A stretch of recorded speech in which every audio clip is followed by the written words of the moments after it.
speak for me. I have a say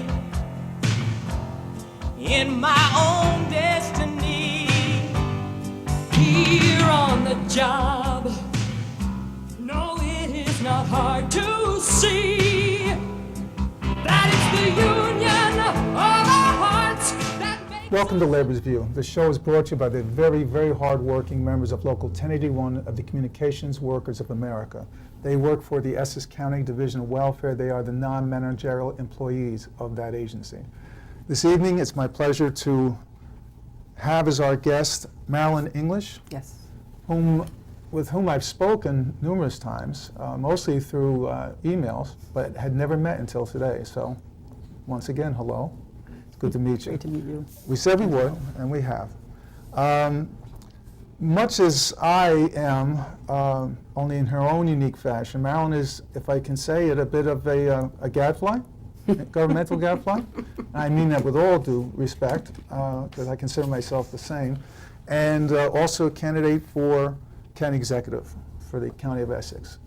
Why don't you give us some background on yourself, please? Okay, I was have an Italian dad, a German mother, brought up in Jersey City, wonderful family, went to work at JP Morgan, became an assistant vice president, left there when my dad got ill and decided to not go back and joined the mortgage industry, where I am currently having my own company in this very difficult arena.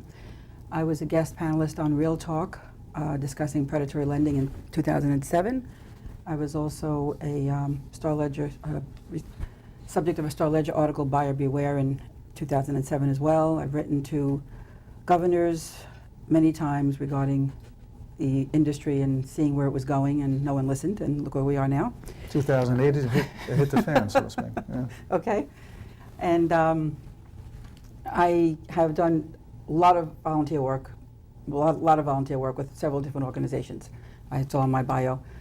I started getting involved with the county government. I'm a member of the Verona Rent Board since 1983, Rent Control Board. I was also a member of the Budget Review Committee, 84, 85, I believe, then they dismantled that.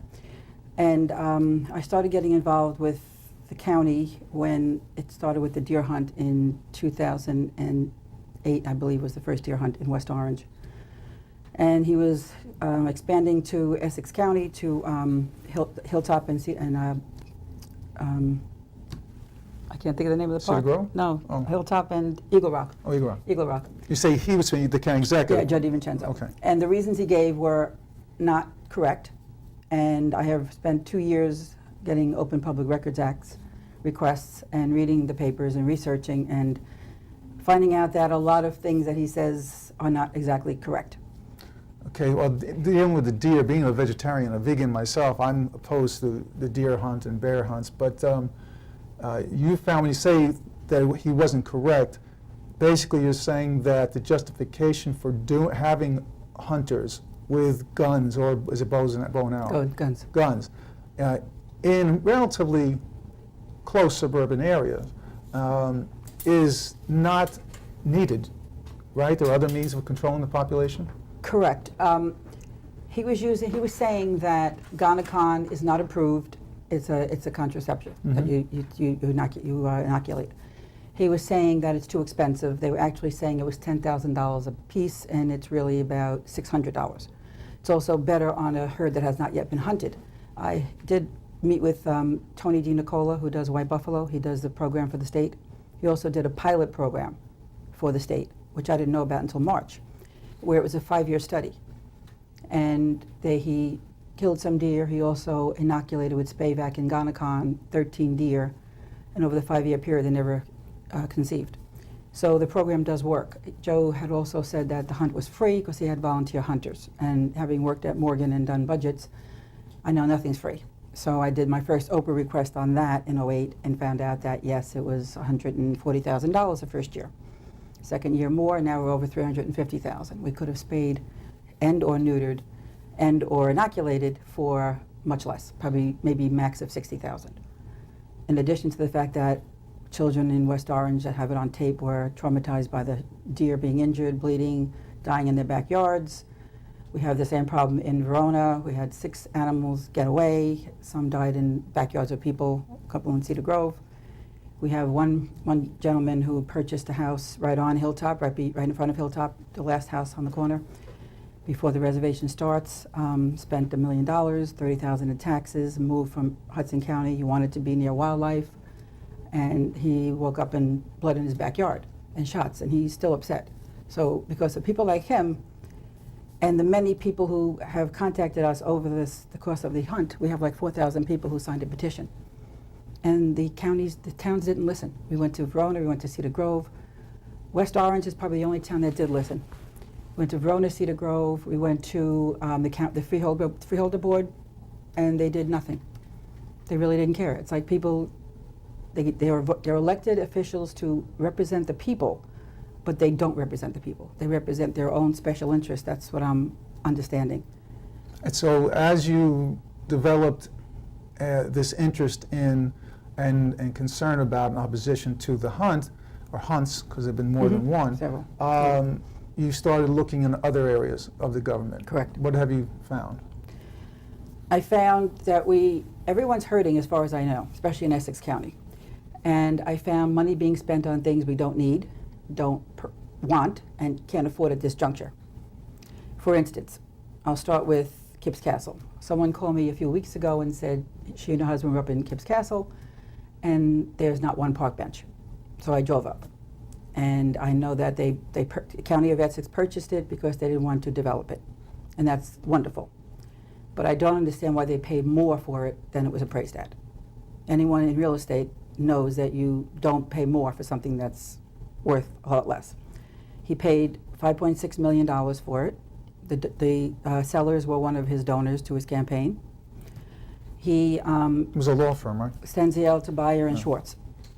He claims that he actually went on cable TV in Verona on the Chamber of Commerce stating that it was appraised at 8.3. It's not true. It was listed for sale at one time at 8.3 million, never sold. They personally listed it themselves, a law firm, for 4.8 nationwide on castles around the world, castles this, castles that.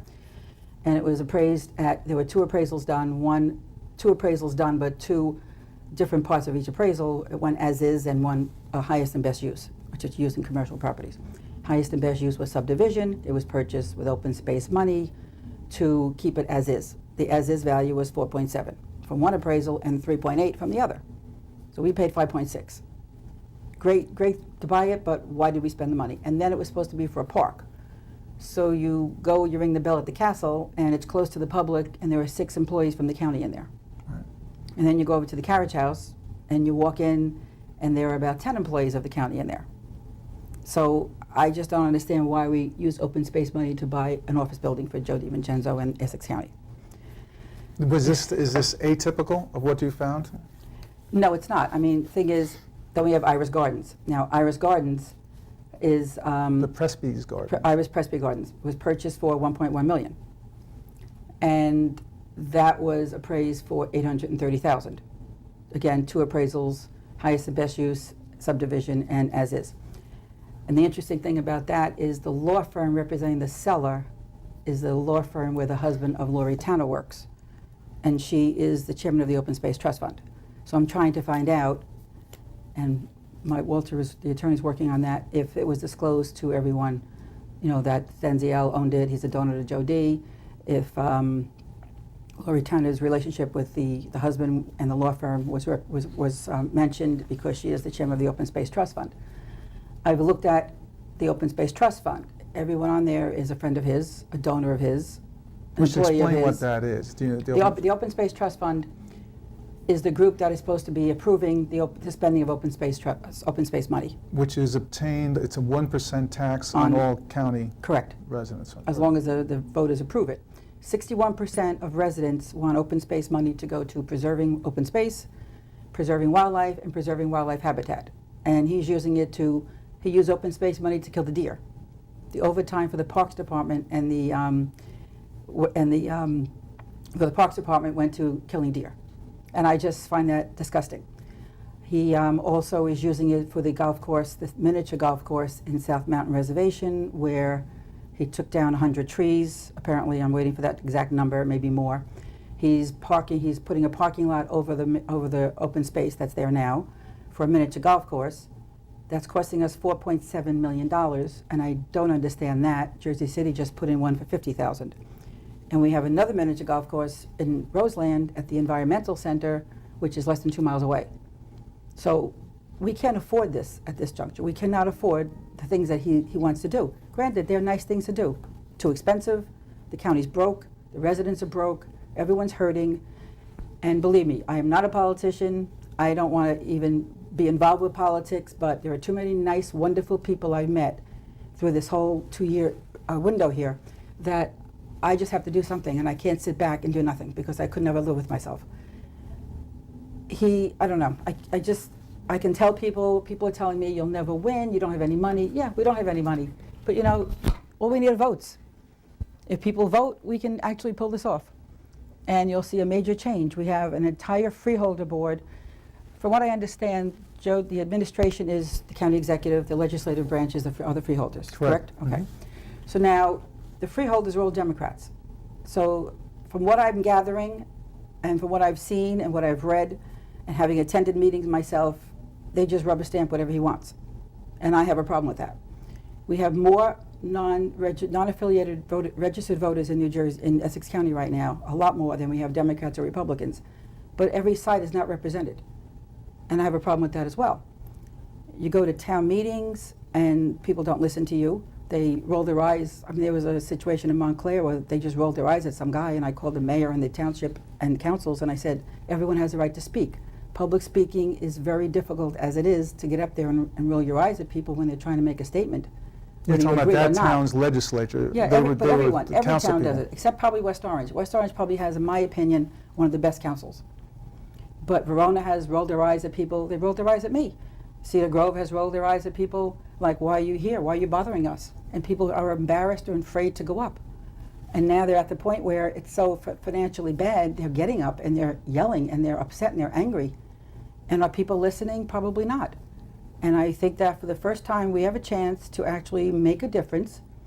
As I said, all I can do is educate the public on what is going on, where the money's going, what is being spent, and they can make a decision in November to still vote same old, then they shouldn't complain about where their finances are and how in debt we are. We have, what, $1 billion in bond debt, probably more, I think it's a little more. Yeah. because they wouldn't answer me on Thursday night when I asked how much we incurred between January and now. Well, I don't know that much. I think the total bond indebtedness for the county, everything included, is a little more than $1 billion. And that's the highest in the state, I believe. I don't know. That's what I focus yeah. on Essex. Yeah, but that's pathetic. It really is. And then if you drive up to Kips Castle on any given day, which I do now, you'll see 8 to 10 county cars up there. Why do people need county cars if they're working I don't understand why you need a county car unless you're in a position that needs a county car. We have a $2 million Hess gas bill for county cars. Per year. Yeah, You were telling me about it's nuts. you saw a lawn service. Tell me that. Tell us that Okay. story. We have a budget of 11 odd million for the Parks Department. He moved out, Joe DiVincenzo moved out 5.2 million into the Open Space Trust Fund. So it really would have been a $16 million budget. The other day I'm driving to my friend's house, going up to Pompton Avenue, and I see this Schorger, is that it? Schorger, yes. truck. I stopped it and I asked this very nice gentleman, I will not give his name, I don't want him fired. And I asked him what he was doing there, and he said they maintain all of the parks for the county. I said, well, I thought we had a parks department doing that. And he said, no, we do all the parks. We maintain, we do the landscaping, we do everything. And I was quite surprised. And their budget is like, what, $7 million, I believe? I think I said $7 million something dollars. I think that was just one contract. 5,863,582.57 with another $725,000 for Schorger cleaning services. I don't know what that is.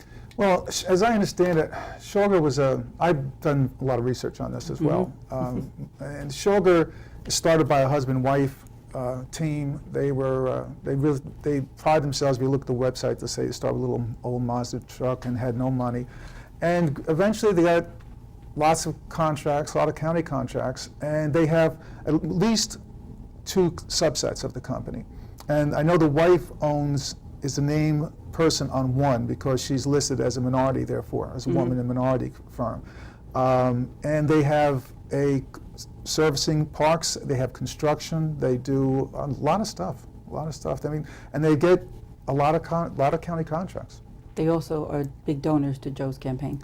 I haven't seen that ELEC. Have you seen that? I have gone through I have all those copies, yes. Okay. Went through the I whole haven't thing. played with the ELEC in a while, Yeah. but I've been playing with Oprah. So what else have you noticed?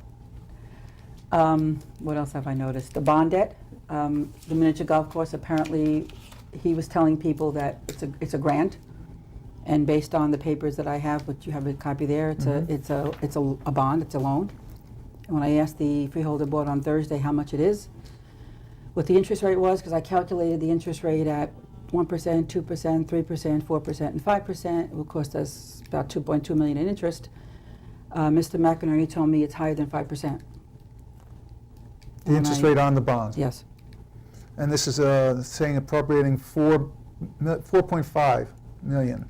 And this is for the construction of the miniature golf course.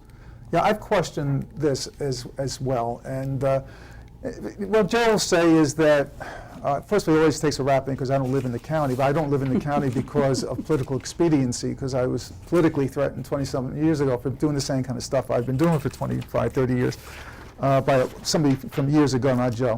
And, but he says that he wants to have nice things for the people of Essex County. And my expression in the paper has been niceties, but not necessities, which is akin to what you were saying before. Well, the thing is, it's great to have nice things, but if people are working 2 jobs because they can't afford to live here, they can't afford the nice things. Now, last week, 2 weeks in a row, I went to the Brookdale Park for the concert in the park and the fireworks. And I introduced myself, handed out literature. 75% of the people were from different counties. 25% were from Essex County.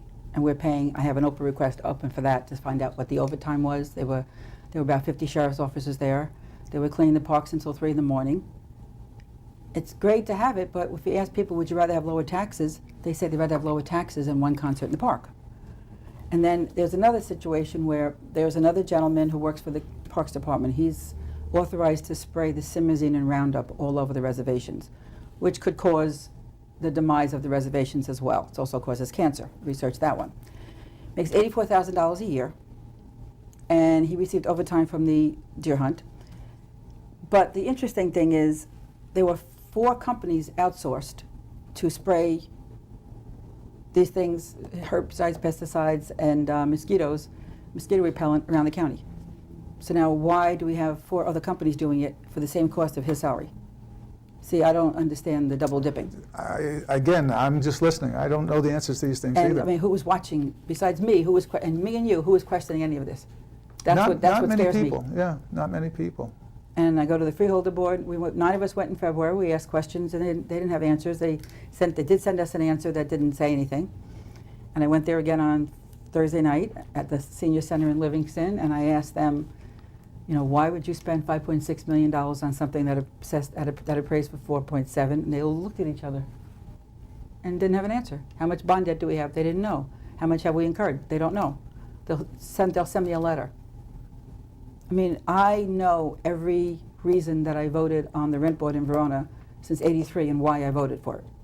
Because to me, being on that board, which is voluntary, is an important decision for me, and it affects people's lives. Right. Especially the last vote we had where a senior citizen, the owner wanted a 155% increase, and I was the only dissenting vote to say I refuse. And we had a two-week meeting on that. I noticed you have a picture of a sign there. What was that from? Staff parking Okay, only. this is the Kipps Castle. Oh, is that from Kipps? Okay. This is from Kipps. They're parking only and employee, and then this is them employees lounging on the deck. This was supposed to be a park though, and there's not one park bench, not one park facility. It's been 3 in all years. fairness It's been 3 years. to the employees, it could have been their break time or lunchtime. I know, but why are we having employees up there? It's supposed to be a park. Why don't we use it all the time for a park and have it open That's to a the public? decent question. That I don't know. Then he spent $50,000 for landscaping for this park for his employees. Yeah, I mean, you know, as you know, I've questioned things like the quality of the signs. That's a cheap sign, relatively Oh, I know it speaking. is. Oh, you got to see the one going into the park. Because those ones Oh. going in, they're made with the wood on the base is wrapped in mahogany, and the body of it is silver, gold, and platinum, and they're quite expensive. One sign alone was like $5,000. And again, they are very nice, but it's a legacy that I don't think that we can afford, as you say. Now, I come from a different perspective, not totally than you, but my job is to protect my members and their jobs and their salaries and police their contract. And when you have a government that for years cries poor mouth, we don't have any money, but they spend all this money on these niceties but not necessities, that's what gets my goat, if you will. And so we come from a similar perspective, but I'm also being, as a vegetarian and a vegan, I relate to the abhorrence of the hunt. It's Especially when there are other barbaric. methods available. Yeah. Now that we have the public golf courses. Oh, yes, the golf courses. Okay. For whom they hired a superintendent, never had one for years, $106,000, I think. And I met a gentleman Saturday who says that he likes the golf course. It's very dead, and it's $14 a day to golf. So you know, based on my numbers, I believe he spent $14 million last year renovating the golf courses, the golf carts, et cetera, and everything else. And I think they're breaking even. I've asked for those numbers, don't have them yet. But I think 1% of the residents use those golf courses. That's pretty sad. What about the zoo? I was on the zoo for a while. Well, even though I haven't been there. He's having a press conference, another press conference to name the penguins at the zoo. Oh. Okay. And I'm waiting. He apparently made a comment that someone in Verona, one of the council members in Verona, mentioned at the meeting that the zoo is making money. So I asked Ken to get me the proof that the zoo is making money. Because what I know from Joe DiVincenzo, he says a lot of things, but most of what he says are not true. Ken is your attorney? Ken McKenna is the council person in Verona. Oh, I'm sorry, okay. So he announced at a meeting that the zoo is making money. And I sent him an email saying, love email, saying, Ken, can you please get me the records that show that the zoo is making money? We're still waiting. I have to say one thing, though, in all fairness. I've said this many times on this show, and I might have said it to you. As a manager of these type of products, these projects, Joe D is amazing. I mean, I've watched this government for the last 30 plus years, this particular government, as president of my union. And I've seen how they screwed up the jail. And it was supposed to have been so large, but they had to leave a pot or two out. And it was cost overruns. I've seen all kinds of, the old jail that they built that they had to tear down because of the parking garage, just a piece of garbage when they put it up.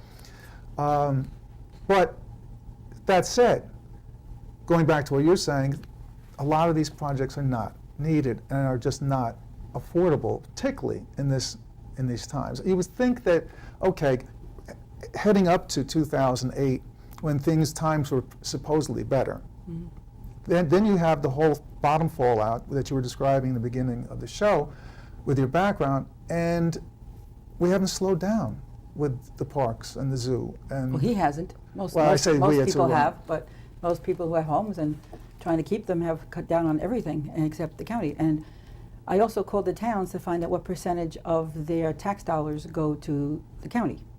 And that number, and I don't understand that, I have to research that, but Verona is 23%, West Orange is 23%, Cedar Grove is 23%, some towns are 11%, Newark is 23%.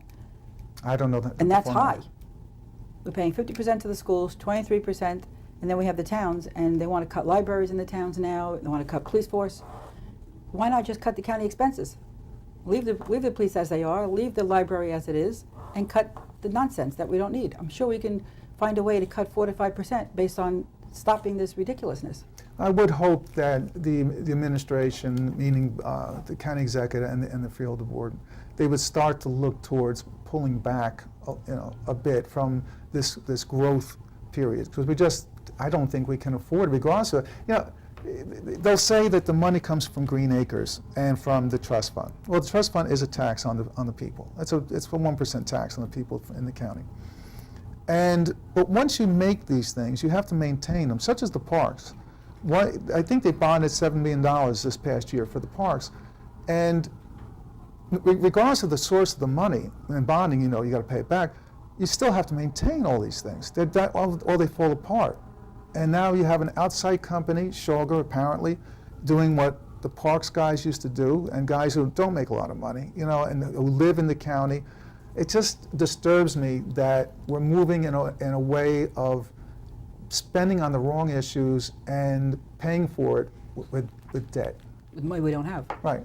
Well, It's like refinancing your house, totally refinancing your house every year to do something, and then after a while, you owe 3 times what you owed before. it's called being underwater, right? Yeah. And a lot of people are in that boat now, and they just walk away. And you see pages and pages of foreclosures. I mean, I think there's got to be a program, which I'm really good at this stuff. There's got to be a program to help people keep their houses, even a long-term, short-term loan, something that the county can make money and the people can stay in their homes. I know people who have good, you know, full doc mortgages who had the hours cut. One guy had colon cancer. He called me, my CPA called me for help. What can we do for him? Banks wouldn't work with him.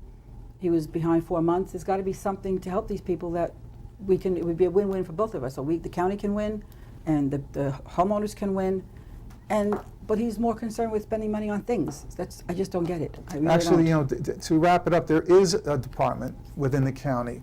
I believe it's Community Affairs, Community Development. They do that type of stuff. They get money from the state and other sources, but it's on a very small scale I've contacted them for a lot of people. But you're right. To me, that is where the focus has got to be. I've always said you got to be able to walk and chew gum at the same time. It can't be a one-trick pony. In terms of social services, now that the economy is it's really worse and more than ever, and the focus has not been on social services the way it should have been over the last 8 years. But certainly, looking and reprioritizing the vision for the county is something that I think is sorely needed, and something you seem to be very good at articulating. And it's going to get worse. This economy is not turning around until 2013, in my opinion. And I see it. I've had, you know, people in good positions losing their jobs and having savings and exhausting their savings trying to stay afloat. And when you're getting hit with a $2,500 a year tax increase, that's just Verona or Cedar Grove. And then you have the county coming in with spending on nonsense. I think it's nonsense at this juncture. We don't need another miniature golf course. I didn't even know we had another one until someone told me, and I went to prove it. You told me and I went there myself. I don't. Whenever someone tells me something, I have to do it myself and see it. I don't like hearsay, because that's how you lose credibility. But one thing I have to say, that if he believes so much in what he's doing, why is everything not the truth? I don't get that. You know, like, why, if he believed Kibbs Castle was a good deal, why is he telling the public, of course, it was appraised at 8.3? I have the appraisals. Well, you know what? It doesn't make sense to me. I'm going to have a bunch of questions for Joe D. He'll be the next invited guest to the show. We've had on Herb Glenn, the Republican opponent. We've had you now, the independent, and we'll invite Joe D. He's been on the show once before, many years. So we'll ask him to come on, and maybe we'll get some answers. I'll leave you the appraisals if you'd like to ask. Thank you. I will. Okay? Marilynn English, thank you very much for being with us. Thank you so much. Okay. And thank you for being Labor's View. I'm David Weiner. Good night. I have a say in my own destiny. Here on the job, no, it is not hard to see